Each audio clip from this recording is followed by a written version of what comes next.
আমি কিছু মানুষকে দেখলাম তাদের সামনে সুন্দর পাত্রের ভিতরে সুস্বাদু বস্তু পাকানো রয়েছে, আর একটা পাতিলের ভিতরে দুর্গন্ধময় একটা পাতিলের ভিতরে গন্ধ কাঁচা কিছু দুর্গন্ধময় বস্তু রয়েছে। আমি দেখতে পেলাম যাওয়ার সময়, ভ্রমণ করার সময়,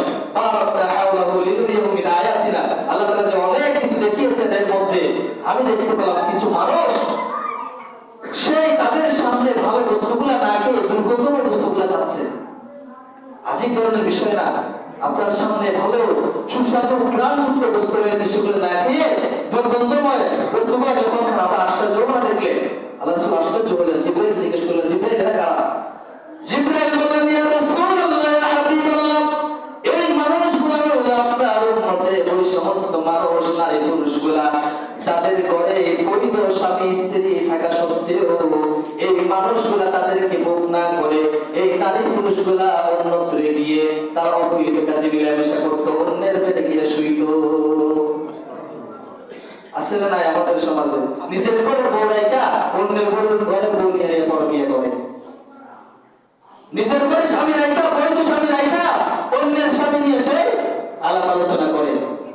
কিয়ামতের ময়দানে আল্লাহ রাসূল সাল্লাল্লাহু আলাইহি ওয়াসাল্লাম যখন মেরাজ যাচ্ছিলেন এই অবস্থা দেখতে পেলেন। জিবরাইল বললেন, এসব ওই সমস্ত মানুষগুলা, নারী পুরুষগুলা যাদের করে হালাল স্বামী স্ত্রী থাকা সত্ত্বেও স্বামীগুলা পরে নারী নিয়ে পরকিয়া করে, স্ত্রীগুলা পর স্বামী নিয়ে পরকিয়া লিপ্ত, এদের শাস্তিগুলো হচ্ছে।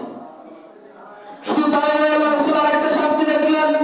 আমরা যে তুনতুন রুটি বানাই, তুনতুন রুটিতে বড় বড় একটা বড় গোল না, এটা ভিতরে ধাও ধাও করে আগুন জ্বলে। আল্লাহ রাসূল সাল্লাল্লাহু আলাইহি ওয়াসাল্লাম দেখলেন বিশাল এরকম তুনতুন রুটি বানানোর মতো একটা বড় ধোঁয়া, সেখানে একটা বড় বড় ধাও ধাও করে আগুন জ্বলছে, ভিতরে এত দুর্গন্ধময় মানুষগুলো চিৎকার করছে, তাদের শাস্তি হচ্ছে উলঙ্গ অবস্থায়। আল্লাহ রাসূল সাল্লাল্লাহু আলাইহি ওয়াসাল্লাম এই দৃশ্যটা দেখে জিবরাইলকে জিজ্ঞেস করলেন, জিবরাইল এই মানুষগুলা কারা?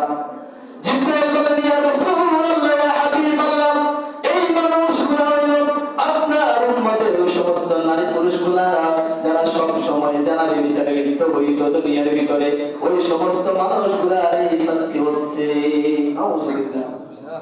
তাদেরকে উপরের দিকে দিয়া মাথাটা লজ্জাস্থান নিচের দিকে দিয়া তুনতুন রুটির উপর গর্তের ভিতরে চুলার ভিতরে ধাও ধাও করে যেখানে আগুন জ্বলে আগুন জ্বলছে, শাস্তি হচ্ছে আর চিৎকার করছে বিশাল ভাবে। এই সমস্ত শাস্তিগুলো আল্লাহ রাসূল সাল্লাল্লাহু আলাইহি ওয়াসাল্লাম সেদিন দেখে আসলেন। এই ঘটনাগুলো বলার উদ্দেশ্য হইল এই কাজের সাথে আমরা যারা গীবতের সাথে জড়িত, গীবত আমরা বাদ দিয়ে দিব। আমরা সব সময় গীবত মুক্ত জীবন যাপন করার জন্য প্রস্তুত আছি তো ইনশাআল্লাহ।